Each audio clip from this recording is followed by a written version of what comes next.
Hadirin jemaah Jumat yang dirahmati oleh Allah Subhanahu wa taala. Setidaknya ada beberapa alasan yang dimana kita diharuskan untuk senantiasa memanjatkan puji dan syukur kepada kehadirat Allah Subhanahu wa taala. Alasan yang pertama adalah karena kita seharusnya takut kepada Allah Subhanahu wa taala terhadap kehendaknya. Qala Allah ta'ala wa yamsaskallahu bidurrin fala kashifa lahu illa hu.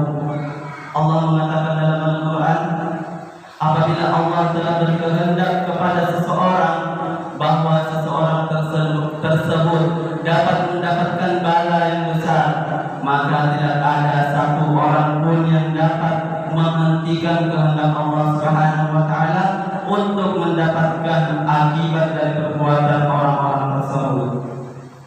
Akan tetapi dilanjut oleh Allah Subhanahu wa taala, wa iyamsaska bi khairin fala radda li fadlihi man yasha. Akan tetapi apabila Allah telah menghendaki kepada seseorang untuk mendapatkan kebaikan, maka tidak ada satupun yang dapat menghalangi kehendak Allah tersebut untuk mendapatkan kebaikan daripada orang tersebut, kecuali kehendak Allah juga. Tak lupa kita panjatkan atau kita kirimkan salawat dan salam kepada Nabi besar Muhammad sallallahu alaihi wasallam, karena beliaulah yang sebenarnya orang yang Allah titipkan amanah kepadanya untuk selalu berjuang dan menitipkan takwa untuk menumbuhkan benih-benih takwa tersebut, menumbuhkan benih-benih iman tersebut di dalam setiap orang.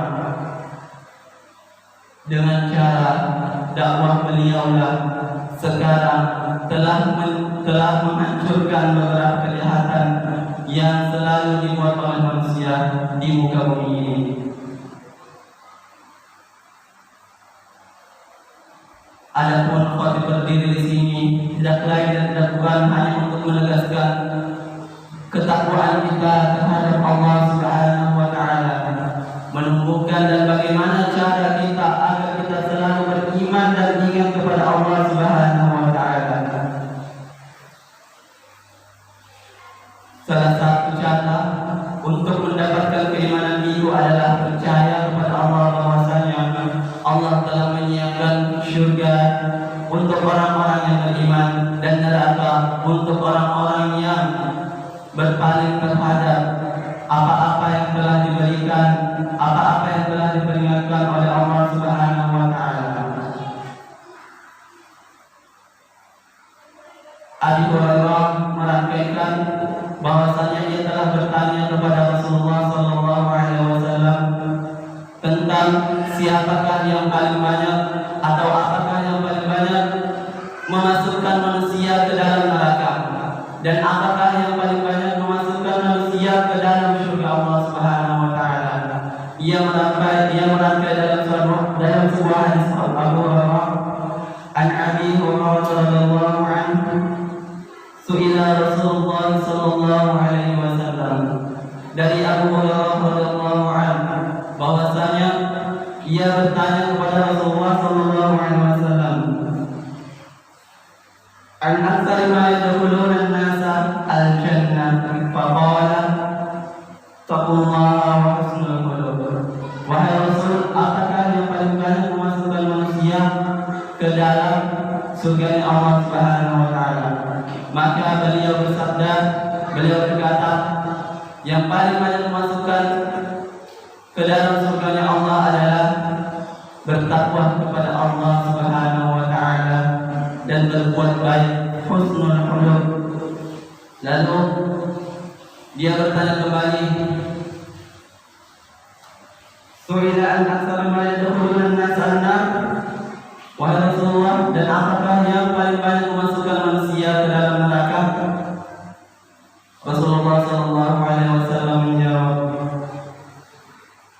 adalah perbuatan dari perkataan dan perbuatan daripada hawa nafsu mereka sendiri.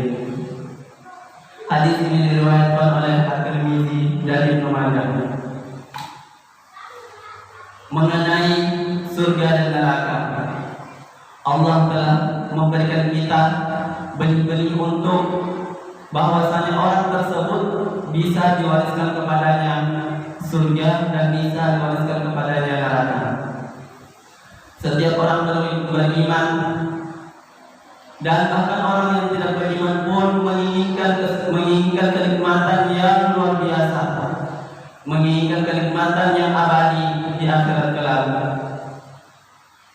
Lalu Rasulullah SAW memberikan 5 amalan yang menjadikan kita layak dikatakan sebagai pewaris surga.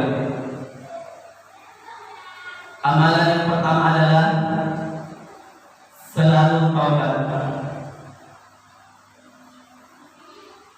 Bagaimana tidak, kita diharuskan selalu bertobat kepada Allah Subhanahu wa taala, karena kullu bani Adam khata'. Setiap bani Adam, tiap-tiap orang pasti tidak luput daripada kesalahan.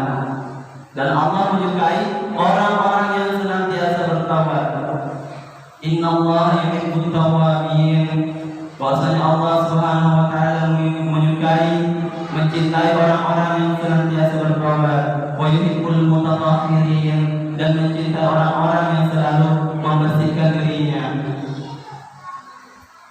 Yang kedua adalah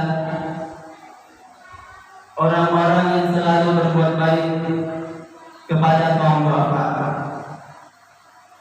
Orang yang meringankan beban-beban orang lain, tidak lain ia adalah sebagai salah satu yang dirindukan oleh surganya Allah Subhanahu wa taala untuk dijadikannya sebagai pewaris surga.